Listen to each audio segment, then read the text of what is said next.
What about then, since you were talking about Optic, what about if we segue this? By the way, as an aside, I'm actually very surprised to find out fucking FNS is popping off. He was actually one of the worst fragging in-game leaders we had in 1.6. But I will say he was a good leader. I actually, if people don't know, I actually recommended him and he actually got picked up by Cloud9 in CSGO, but sadly, fucking Tarek was in the team, so he had him cut like 2 months later. All I'm saying is, Jack, maybe listen to me over Tarek. I actually have a brain and can talk. Right, here's the question though, is since we already talked a little about Optic, and obviously now they are actually in a prime position to potentially take one of these 2 spots, how do you actually envision that? Do you think they end up getting one of the 2 spots for the Masters?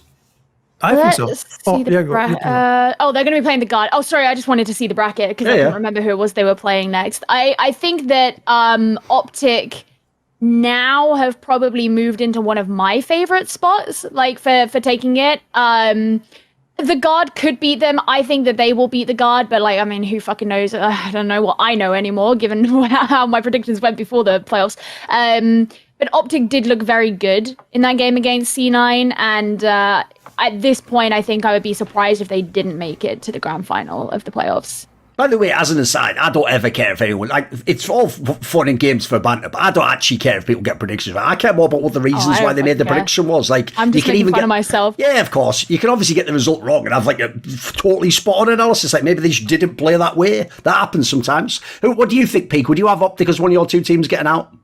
I think it depends, because when I watch the Guard, it feels like it's very similar to how Gladiators played in Overwatch and how they kind of structure their whole way of practicing the game. You have the like you're taking VOD reviews, for example, in a specific way. You look, okay, they do this and this and that, and they stop here, us here, and it's very similar to how I would say like if statements in programming is or like a flowchart. Yeah, flowchart type of a way. That's what it feels like, and I'm not sure if it is, but that's how Gladiators were, and it wouldn't surprise me if it's the same, ownership kind of transferring it a bit, because it was a working formula for them there.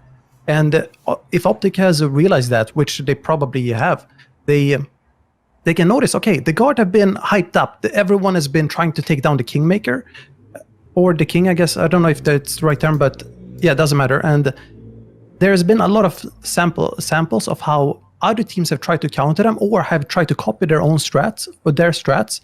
In EU, for example, G2 did it versus Liquid, and then other teams have done it in NA. And you can kind of manufacture counter strats fairly easy.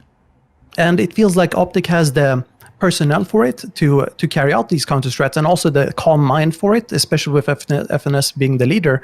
And I feel like they will be able to take it because of the countering strats.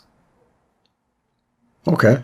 By the way, just as an aside, because obviously you do come from Overwatch, I want to get your take on Zyra player, because this is a player where I talked about, I think, on the first episode when we were just briefly addressing some of the players. Like, I used to think this guy was a fucking stud on Widowmaker, and if people don't know, he used to play for one of the worst teams, and he legit had to just like 1v9, be like 1v12 or something over, but he had to like fucking 1v11 the whole game, felt like. What have you thought of him in Valorant, Peak? It seems like it's like finally he's sort of getting his shine now, like now he's coming into his own in this game, right?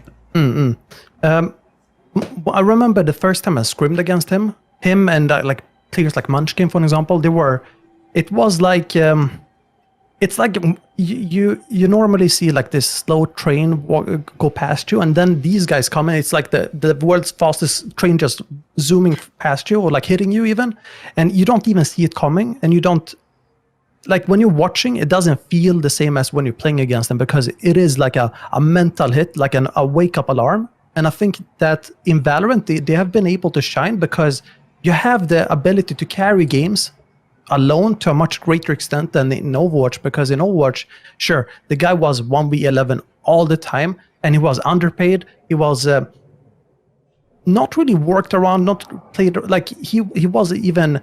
It's like they just left him to his own, because if people don't know, they didn't have that many Koreans in this team. So it's almost like he just played on his own and they did whatever, didn't they? Yeah, it's like when you have a job that you don't like doing, but you have to do the job. That's the type of look he had. And I feel like he is only improved, and he has only been better. And if he's finally getting the recognition, but he's going to get way more, I feel like. For sure. Yeah. Want to see more cool, funny, interesting clips based on topics from my content? Well, subscribe to this channel then, or, be a pleb and don't.